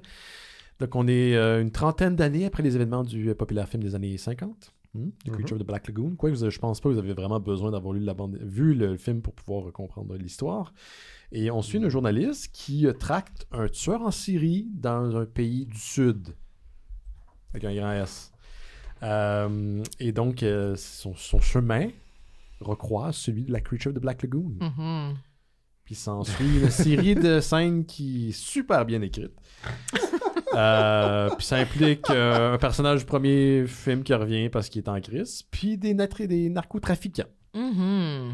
Voilà. Je sais pas si Ben a aimé ça. Je sais pas, hein? Non. C'est comme très opaque. Son discours est comme tellement neutre. En fait, je suis pas mal déçu. Je vais vous dire pourquoi dans peu de temps. Mais avant, je veux pas teinter la piscine de mon pipi. Est-ce que vous avez aimé The Creature of the Black Lagoon Lives? On va commencer avec toi, Val. Ben, moi, full disclosure, j'ai pas accès aux mêmes outils technologiques que vous. Fait que quand tu m'as envoyé le fichier dans un format bizarre, je l'ai passé dans Calibre que j'utilise pour... C'est pas un CBR Reader. Non, j'ai pas de CBR Reader, mais je l'ai converti. Mais ça, en tout cas, bref. Fait que moi, je l'ai lu en noir et blanc. Je pense que ça a peut-être amélioré pour vrai. Ça a dû donner un feeling. C'était quelque chose, mais en même temps, je me suis souvent demandé si l'opulence de la jungle, son vert vibrant, allait comme rajouter à mon expérience. J'ai pas pu le savoir. Fait que j'étais très concentrée sur le récit, puis j'ai pas haï ça. Ça m'a pas fâchée, mais j'étais un petit peu irritée par les situations assez convenues puis l'écriture un peu facile de ben des affaires. Là. OK. Fait que c'est ça. C'est bon. Laurent? Je comprends. Ça m'a pas fâché, mais on dirait que je pourrais difficilement plus me calisser de ce que j'ai lu. Ouais. C'est vrai. Un grand désengagement. Ouais, c'est ça. Puis pourtant, je veux dire, c'est ma suggestion. Là. Oui, je ne l'avais pas lu. C'est de ta faute, Excusez. Hein? Oui, c'est de ma faute. Cette fois-là, c'est de ma faute. Mais c'est parce que c'est ça le problème avec la créature du lagon noir. Ça, je disais à Ben l'autre jour. Moi, je trouve que ce monstre-là, design 15 sur 10. Ouais. Mm-hmm. Les scénarios, incluant le film original, c'est le fun 10 minutes. Ouais. Mais c'est ça qui m'a intéressé, en fait, la créature en tant que telle, puis tout ce que ça suggère, là, de genre, de psychologie archétypale principale, puis de monstruosité, c'est vraiment intéressant. T'sais, on peut parler longtemps de cette créature-là, de ce qu'elle représente. Je vous en parlerai plus tard, mais du rapport à l'ambiguïté de son genre. Tout est fluide, c'est interspéciste aussi. Tout ça me branche vraiment. Genre, ça, je pourrais en parler pendant des heures. Mais genre, tous les autres personnages, là, en l'occurrence, le personnage principal de Martsen, là, mais mon Dieu que c'est beige et que c'est convenu et que genre c'était boring là. Moi j'ai pas aimé ça, je trouve que c'est une perte de temps. Puis j'ai été excessivement déçu. Je trouve que c'est pas la pire affaire que j'ai lue là, mais je trouve que venant de Skybound Entertainment, qui est une maison d'édition ou plutôt une étiquette sous Image Comics qui fait par ailleurs des très bons comics, là on dirait qu'on sentait la commande. Puis on s'entend, une commande ça peut être vraiment bon. Puis des fois une commande n'est pas une commande, mais c'est tellement sur l'automatique que tu sens que c'est une commande. Là on sentait la commande parce qu'ils ont un partenariat avec Universal Pictures, ils ont recommencé à faire Universal Monster, ils ont fait Dracula, ils en ont fait d'autres, ça fait partie de l'autre. Mommy qui s'en vient aussi. Mommy qui s'en vient. Puis on dirait que tout le monde est sur le pilote automatique. Là, on a mis beaucoup dans le cover. Tu sais, je veux dire, si au moins l'histoire était intéressante ou l'art était captivant. Ben l'art est quand même pas dégueu. Là, tu sais, il y a des beaux moments, il y a beaucoup de place pour les grandes planches. Tu sais, c'est comme c'est pas dégueu. C'est pas dégueu. Le crayon n'est pas dégueulasse, mais la colo est vraiment... je pourrais pas te dire. C'est ça, exactement. C'est là où je voulais aller. La colo est vraiment ordinaire. On dirait qu'on a tout désaturé.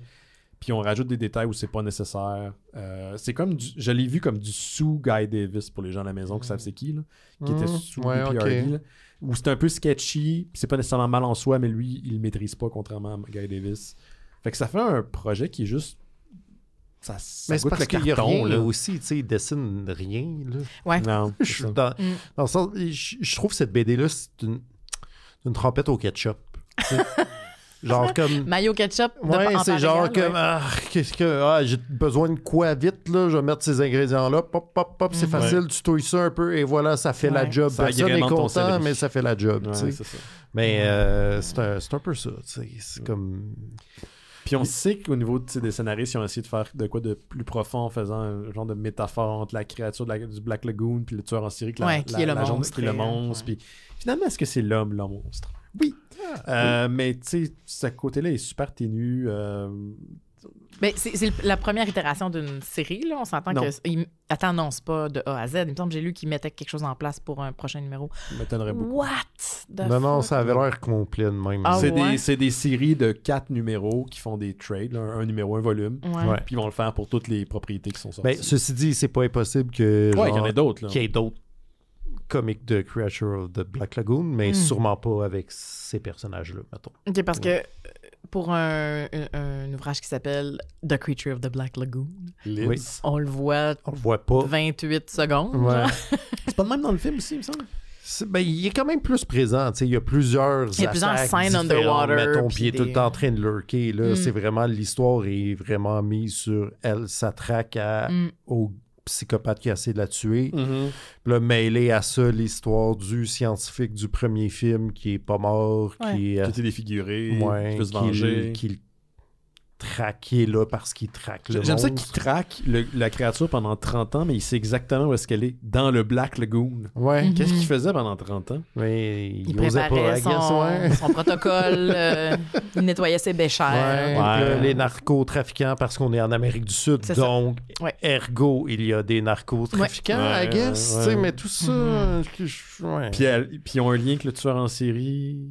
Oui, parce que... Ils les entraînent parce que c'est un Américain, un ancien Navy SEAL, genre, whatever. C'est un ancien Marines. Il donne un peu d'ordre à cette espèce de bande d'énergumènes sans structure et sans skills. Chair à canon. Oui, c'est ça, ils sont de la chair à canon, ils meurent tous en genre 3 secondes, hors champ. On les voit même pas quand ils meurent. Ils n'ont même pas un moment de gloire. Non. Il n'y a aucun splatter visible. En fait, à part le personnage, même le personnage féminin n'est pas très développé, mais à part elle, là, c'est tous des personnages qui pourraient être des cardboard. Là.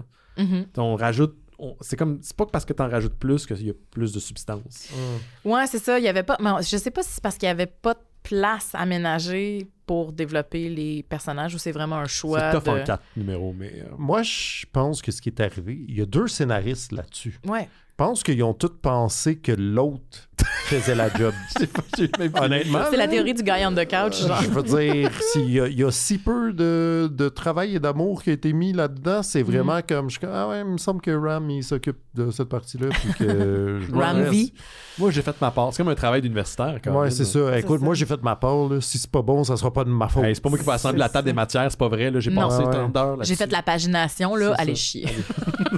J'ai aimé, pour pas être 100% négatif, j'ai aimé la partie où le psychopathe il vire complètement sur le top puis qui commence à se coudre des peaux mortes de la créature pour se changer en la créature. Ça, ben oui, on peut plonger là-dedans. C'est quand même intéressant. C'est quand même...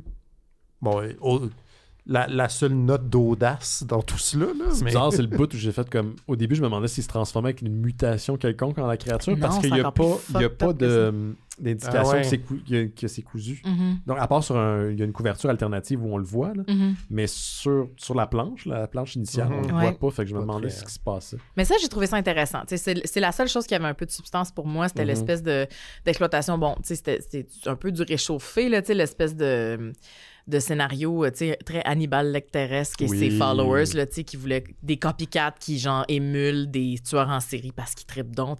Cet homme-là qui est un réel psychopathe puis effectivement un vrai monstre veut comme aller comme extraire le pouvoir de quelque chose qu'il comprend même pas finalement. Il veut juste comme de plus lui ressembler que l'humanité. C'est ça, lui, je pense. C'est pas full développé. C'est comme s'il associait sa pulsion de mort à quelque chose d'ancestral et d'animal. Donc, il a envie la créature du Black Lagoon. Ben, c'est une envie de puissance, là, parce qu'il voit cette chose, il vénère cette chose-là comme quelque chose d'extrêmement puissant qui pour lui représente une espèce de but à atteindre quand en fait, parce qu'il pense que ça va en fait révéler sa vraie nature ou ça va comme faire correspondre son apparence à ce qu'il est profondément, c'est-à-dire quelqu'un de cruel, de meurtrier, mais quand en fait, c'est ça, il s'associe au mauvais exemple, il se fait représenter par la mauvaise façade. Là. La creature de Black Lagoon, finalement, c'est Andrew Tate, c'est ça que tu es en train de dire. Non, pas, au contraire, non, le Collier, c'est Andrew Tate, c'est une espèce de poseur, puis Creature from the Black Lagoon, c'est ça, rien demandé à personne. Là. Non. C'est peut-être le design le plus beau de la BD, par contre. C'est les seuls moments où, dans la BD, j'ai senti qu'il y avait un certain amour sur ce qui était composé. Là. Elle est vraiment belle. Elle est bien illustrée. Oui, vraiment. Tu sens le mouvement aussi. Elle est tout un peu recroquevillée, en train de marcher sur deux pattes, mais tu vois qu'elle est un petit peu mal à l'aise et probablement plus habile dans l'eau. Toutes ces scènes-là, tu vois qu'ils ont fait leur classe. Mais sinon, c'est un beau fouillis. Même au niveau de l'assemblage, si individuellement, les dessins étaient comme intéressants, je pense que je le pardonnerais, mais même au niveau de le langage, le langage de la bande dessinée, le flow, il n'y en a pas. Non. C'est juste un assemblage de cases. T'sais. C'est clairement quelqu'un qui, on dirait, a été fait ça à la dernière minute ou qui ne maîtrisait pas son art.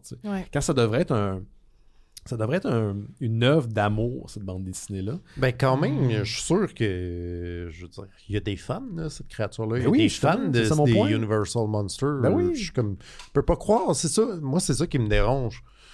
C'est une occasion ratée. C'est une affaire de pas aimer ça, mais je vois pas qui serait satisfait par ce produit-là. Absolument.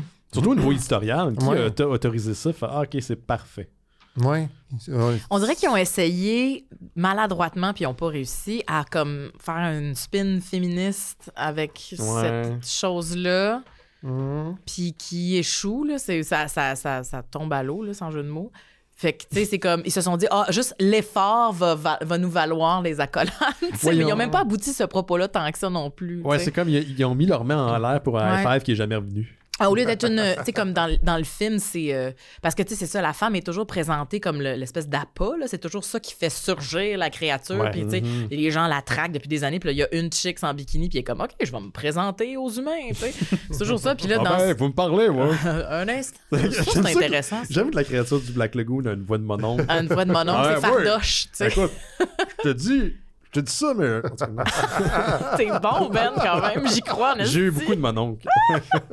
Mais ouais, c'est ça. Puis là, dans la BD, on fait de la femme-objet une femme-sujet. Tu sais, elle apprend... Tu sais, c'est son histoire, c'est son récit, c'est son revenge story, dans le fond. C'est son PTSD. C'est son PTSD, c'est sa consommation d'amphétamine parce qu'elle veut pas retomber dans les cauchemars qui la hantent. Puis... Mais tu sais, même cette espèce de quête-là, elle feel creuse un peu, genre, parce qu'elle est écrite avec pas la sensibilité d'une femme. ils ont pas fait l'effort non plus de comprendre ça, tu sais. Puis l'espèce de rengaine éternelle de genre « Ah, l'eau m'a pénétré, je suis l'eau, je la garde avec moi, l'eau m'a trans... » Tu sais, ça là, la prémisse de ça, genre, elle est touchée par la chose qui compose aussi l'identité du Black Lagoon Monsters. Ça, là, ça aurait pu être exploité de façon beaucoup plus fine, puis il aurait pu vraiment, tu sais, créer une espèce de connivence beaucoup plus, tu sais, mieux exploité que ça, mais c'est même pas ça. Relation. Ça tombe à plat. Ils en ont pas de relation. Et juste genre, j'ai failli me noyer une 4e fois. C'est ça. Hein? Puis c'est pas comme, mais c'est ce qu'on essaie. Tu sais, moi, je donne beaucoup trop de crédit là, à cette storyline-là. Dans le fond, tu sais, je comprends ce qu'ils ont essayé de faire. Ils ont essayé de me faire comprendre que parce que elle, c'est plus à cause de sa féminité qu'elle a une connivence avec le monde, c'est parce que l'eau l'a touchée. Fait que là, si l'eau l'a touchée, elle va créer une espèce de proximité, tu sais, avec le monstre. Fait que finalement, il se retrouve un peu comme des aliens improbables. Fait qu'au lieu d'être attiré par la fille, il est attiré par quelque chose qu'il reconnaît en elle, tu sais. Fait que c'est comme, OK, on a fait un petit effort de pas trop objectiver. mais l'affaire, c'est que la lecture, ce que tu viens de dire, moi, c'est comme ça, je l'ai lu. La lecture est comme disponible pour tous, mais ils sont pas allés plus loin. Ils sont pas allés plus loin que ça, c'est ça. C'est comme, tu sais, puis là, faut que tu gardes ça en tête, puis c'est comme si tu étais responsable de réinjecter de la valeur dans l'œuvre à cause de ce savoir-là. Je sais pas si vous comprenez, mais je trouvais ça un peu paresseux. Je pense que c'est toi qui as dit ça. Puis, il y avait une certaine ça paresse. feel comme un first draft. Ouais, tu sais, comme tu sais, genre un cégepien génial qui aurait comme produit de quoi, puis qui aurait peut-être gagné un concours comme provincial. Puis là, il se pense de shit. C'était niveau génial au cégep, tu sais. C'était ça l'affaire. C'est le Requiem for a Dream des pauvres. Ouais. Mais tu sais, il y avait certains moments où j'étais comme, c'est ça, tu sais, on accorde, mettons, on s'arrête sur image, puis on dit, OK, là, quand t'as fini, est-ce qu'on spoil des affaires? Ou... Oui, on spoil tout le temps. On spoil tout? OK. Tu sais, quand t'as fini par être en face-à-face avec Collier, puis qui vient de la narguer puis lui dire, tu seras pas capable, tu sais pas ce que c'est tuer quelqu'un, tu sais, ça te place dans un état, tu sais, t'es pas game, petite fille. Puis elle dit, ah ouais, je suis pas game. Puis elle l'explose avec la crosse de son revolver, tu sais.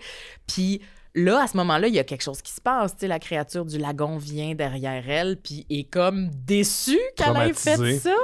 Puis au début, là, il aurait pu avoir un rapprochement, puis justement, à la création de cette connivence-là, la créature met ses mains sur ses épaules, puis comme, on dirait que tu sens l'espèce de désapprobation. Hey, moi, j'aurais aimé ça, t'épargner ça. C'est moi qui étais sur le point de le trucider, mais t'as voulu le faire toi-même. J'ai pas pu prendre ton péché. Je me retire, tu sais, tu pourras plus jamais me revoir ou whatever. Tu sais, c'est comme si elle avait perdu intérêt parce que là, la femme avait tué. Genre. Mais c'est un moment-là qui devrait être épique, il n'y a pas de rythme. Il n'y a pas de rythme. Il n'y a pas de grandiosité. Il n'y a comme aucun moment où tu fais comme... Wow! Ouais, tout est flat, là. Ouais. C'est une occasion manquée, je trouve. Malheureusement, je sais pas pour Dracula, je sais pas pour la momie, mais... Non plus. Ben, je l'ai vu passer. Ça avait l'air... C'est déjà plus beau, en fait. Mais tu sais, je pensais que ça allait être nice, ça aussi. Tu sais, fait que là, je sais pas, j'avoue que je suis méfiant, là, mais... C'est... Ben, alors que je trouve que dans Dracula, il y a plus matière à être convenu encore, alors que il y a tellement de lore, il y a tellement de versions déjà, que je suis comme, la créature du lagon noir, t'as un poisson humanoïde, mais regarde-toi, là. Est-ce que Dracula est une suite aussi, comme The Creature of the Black Lagoon? Ben, il y a la fille de Dracula. Ouais, j'ai pas... mais en BD, je parlais. Je sais pas, j'ai pas checké à quel point, où ça se situait dans le truc, là. Je regarderai comme il faut. Donc, on le recommande pas? Non. Ben, pas non, là. Non. Même pas au niveau de l'art. Non. Pensez à côté de ça. Mais, ouais. Faites-vous pas ça.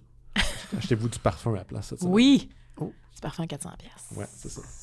Aller sur une date à 10 000$, c'est ça? Non. Je pourrais retrouver la nouvelle, là, mais c'est genre... T'es déçu, t'es pauvre. Non, mais attends, c'est parce que ça a un nom. C'est comme le Comic-Con, mais c'est pour la natalité. Ça s'appelle NatalCon.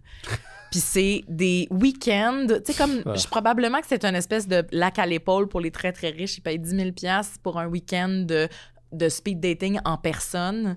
Puis là, c'est ça, ils parlent de... Tu sais, c'est des tradwives qui vont rencontrer leur dude bro, là.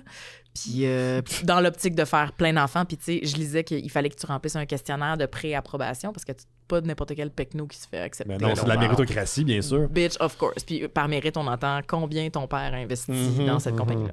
Fait qu'il fallait remplir un questionnaire sur lequel il était écrit combien d'enfants, idéalement, vous voulez. Puis les cases commençaient à 3, puis plus de 7. C'est comme...